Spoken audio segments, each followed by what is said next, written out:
एक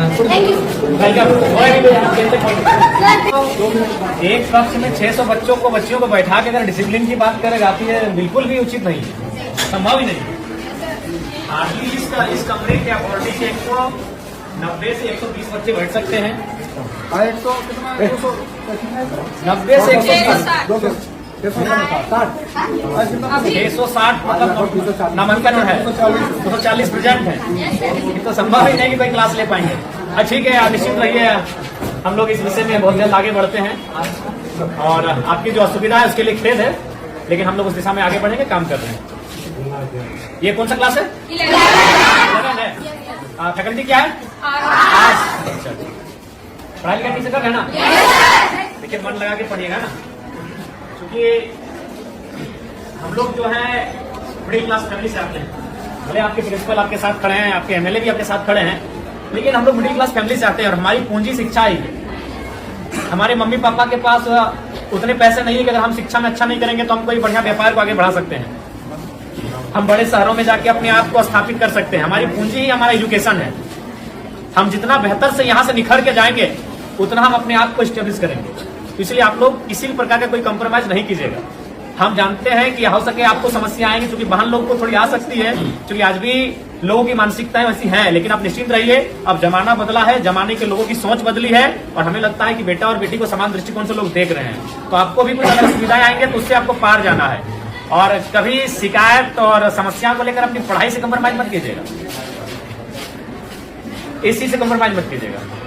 देखिए, हम दूसरा का उदाहरण नहीं देंगे, आपके बीच आपके एमएलए खड़े हैं और हम आपको बताना चाहेंगे, हम अभी भी स्टूडेंट हैं। अभी हम धनबाद विनोद बिहारी महतो विश्वविद्यालय से डॉक्टर ऑफ फिलोसफी के स्कॉलर हैं, और ऐसा नहीं कि कंटिन्यू 2018 में हमारा एडमिशन है, बीच में 2 साल बाधित हुआ है, क्योंकि इसमें होता है कि साल में 1.5 साल में आपको प्रेजेंट करना पड़ता है अपना थीसिस।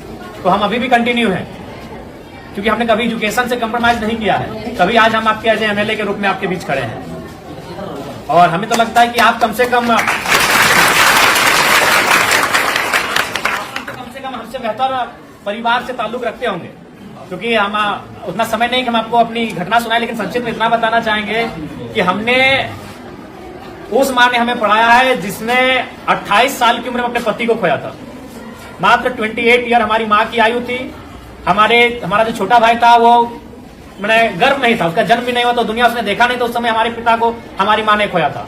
उसी साल हमारे दादाजी का भी देहांत हुआ था, और ठीक उससे 2 साल पहले हमारी एक बहन और एक भाई, और उससे ठीक 1 साल पहले 1.5 साल पहले हमारे एक बहन का भी डेथ हुआ था। तो उस परिस्थिति में एक स्त्री ने हमारा परवरिश किया, और आज आपके एमएलए के रूप में हम हैं। हमने कभी एजुकेशन से कंप्रोमाइज नहीं किया है। आज भी हम स्टूडेंट हैं, आज भी हम स्कॉलर हैं। इसलिए आपको आपके एमएलए ये संदेश देना चाहेंगे कि किसी भी परिस्थिति में आप अपनी पढ़ाई से समझौता नहीं कीजिएगा। यही आपकी पूंजी है, क्योंकि आपके माता पिता अगर सक्षम है तो अच्छी बात है, हम भी शुभकामना देते हैं कि आप बहुत सक्षम हो, लेकिन ये अधिकांश ये सत्य है कि हम लोग मिडिल क्लास फैमिली से आते हैं और हमारी पूंजी पैसा नहीं है, हमारी पूंजी एजुकेशन है। आप जितना यहाँ से निखर के जाएंगे उतना बेहतर आपका भविष्य होगा। इसलिए कंप्रोमाइज बिल्कुल मत कीजिएगा। अगर आप पढ़ के जाएंगे तो कोई ना कोई रास्ता मिल जाएगा। अगर आप जमाने के अनुसार अपने आप को बनाएंगे तो कोई ना कोई रास्ता मिल जाएगा। अगर दुनिया में इतने लोग हैं तो उतना रास्ता भी है, लेकिन आप अपने आप को उस योग्य रखोगे तब ना। इसलिए आपको हमारी शुभकामनाएं हैं, आप लोग बेहतर करें, और जो भी आपकी समस्या है उनको हम जानने के लिए आपके बीच आए हैं। आपके तमाम शिक्षक प्रिंसिपल महोदय सब हमारे साथ हम लोग विजिट कर रहे हैं, और जो भी समस्याएं छनकर आएगी उनको लेकर हम लोग काम करेंगे। ठीक है, तो हम ठीक है, आप पढ़ा से सबसे पहले हमारी बात को आप लोग सुनिए। 10 महीना, देखिए 10 में अगर आप है तो अभी ये महीना है दिसंबर का, आपके पास काफी कम समय है। इसलिए आपसे हम यही संदेश मेरा रहेगा कि आपको अभी यहाँ से पूरा अलर्ट रहना है। इसलिए बाबू साहब, देखिए अभी जनवरी आएगा, आप कुछ दिन पिकनिक में चला जाएगा, फिर मकर संक्रांति आएगा, फिर सरस्वती पूजा आएगा, तो हमारे पास अगर देखा जाए तो काफी कम समय है, और आप अभी उस मुकाम में हैं जहां अपने आप को बढ़ाएंगे। इसलिए यहाँ से आप एक भी दिन और इसके बाद ढील मत कीजिएगा।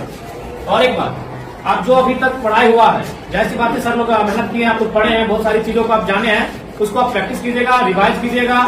जो चीजें अगर, चूंकि अभी 10 में क्या है कि 10 के जो, चूंकि इसके बाद जब आप कॉलेज जाएंगे तो वहाँ एक्सपीरियंस दिखेगा, लेकिन अभी आप ज्यादातर रट के याद करते हैं, कोई भी चीज आपको रटते हैं, 4 बार 5 बार रटते हैं, तो उसके बाद भी अगर मान के चले आपसे भूल होता है तो उसको आप हाथ से प्रैक्टिस कीजिएगा, क्योंकि आप जितना पढ़ के रट के याद करोगे उससे ज्यादा आप हाथ से अगर लिखोगे ना 3 बार 4 बार तो उसको आप याद हो जाएगा। जो चीजें आपको लगता है कि इसको हम मेमोरी नहीं कर पा रहे हैं, याद नहीं कर पा रहे हैं, तो उसको आप कम से कम हाथ से प्रैक्टिस कीजिएगा, कई बार रफ लीजिएगा, उस रफ में 4 बार 5 बार लिखिएगा उस प्रश्न का उत्तर, तो आपको याद होने लगेगा। और एक बात सबसे महत्वपूर्ण याद रखिएगा, क्योंकि आप अभी अपने जीवन का सबसे महत्वपूर्ण उम्र में है, यही है ये जो एज होता है ना, ये इसको हम टीन एज कहते हैं। हमको अपने आप को बनाना भी यही है और बिगाड़ना भी यही है। अब ये डिपेंड आप पे करता है। देखिए आपके माता पिता तो इस उम्मीद से आपको भेजे कि मेरा बेटा वहां जाएगा, गुरुजी के सानिध्य में बैठेंगे, पढ़ेंगे तो पढ़ के आएंगे, लेकिन अब आप यहाँ क्या व्यवहार करते हैं ये आप पे डिपेंड करता है। तो इसीलिए आप यहाँ 4 घंटा 5 घंटा 6 घंटा समय देते हैं, तो उस 6 घंटा का रिजल्ट आना चाहिए ना। मान लीजिए सपोज दैट अगर किसी भाई को अगर पढ़ने में मन नहीं लग रहा है, तो मान के चलो वो 6 घंटा अगर सिर्फ वो ग्राउंड में दौड़ेगा, इस राज्य के नंबर 1 धावक बनेगा कि नहीं? अगर वो पहाड़ नहीं चढ़ेगा, अगर वो गीत ही 6 घंटा प्रैक्टिस करेगा तो एक बेहतरीन गीतकार बनेगा कि नहीं? तो हमारे कहने का मतलब है आप यहाँ 6 घंटा समय दे रहे हैं, और जहां आप समय दे रहे हैं वहां से कुछ रिजल्ट नहीं हासिल करेंगे तो फिर गलत बात है कि नहीं? तो इसलिए आप यहाँ 6 घंटा समय दे रहे हैं, अपना 5 घंटा आप समय दे रहे हैं, तो इसलिए यहाँ से आपको परिणाम हासिल करके जाना है, यहाँ से आपको रिजल्ट लेके जाना है। इस बात को आपको ध्यान में रखना है, ठीक है? बाकी आपको जहां असुविधा होगी, आपके शिक्षक आपके प्रिंसिपल तो साथ में ही, आपके विधानसभा के आपके एमएलए हम भी आपके साथ हैं, जहां हमारी आपको जरूरत पड़ेगी आप हमें बेहतर याद कीजिए, ठीक है? आज चूंकि समय का अभाव है, 1 घंटे हम आपको ले लेते हैं, लेकिन समय का अभाव है। जैसे बच्चा का आगे अभिभावक में हो गया है, काफी जैसा हम लोग भेजे हैं सर, एक वाला अनाज बचाना मिलता है। हाँ, तो जो सादा के बच्चा हम भेजे जिला के लिए सामाजिक सुरक्षा, हाँ, पैसा 30,000 का महीना मिलता है, ठीक है। 8 या 10 तो आपने भेजे, ठीक, इसको हमको संज्ञान में रखिएगा। क्योंकि उनको मालूम है अगर हम खेती में मन नहीं लगाएंगे तो फसल नहीं होगा, फसल नहीं होगा तो परिवार का अनाज नहीं होगा। किसी को मन नहीं लगता, जब धान काटने के लिए जाते हैं पूछेगा मन लगता है? मन लगता है सिनेमा देखने में, मन लगता है मेला घूमने में, मन लगता है शॉपिंग करने में। काम में मन नहीं लगता है, वहां लगाना पड़ता है, क्योंकि वही काम आपका पहचान है, वही काम आपका कर्म है, तो मन वहां लगाना पड़ता है। अभी आपका कर्म है, आपका शिक्षा अर्जन करना, ये आपका कर्म है, इसलिए आपको मन लगाना है। और लगता है तो अच्छी बात है, अगर लगता है तो अच्छी बात है, और नहीं लगता है तो लगाना पड़ेगा। और बाकी आपकी समस्याओं से हम लोग अवगत हो रहे हैं, काफी समस्याएं हैं आपके विद्यालय में, और आपकी समस्याओं का निराकरण के लिए हम लोग हमेशा प्रयासरत रहेंगे।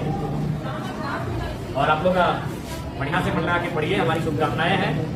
अगर कुछ समस्याएं होंगी आप सीधा हमसे संपर्क कीजिएगा, और बेहतर अपनी बात को रखिएगा, डर भय मत कीजिएगा कि हम आपके एमएलए हैं, हम आपके एक सहयोगी के रूप में आपको दिशा पथ प्रदर्शक के रूप में आए हैं। आप बेहतर हमें याद कीजिएगा, ठीक है?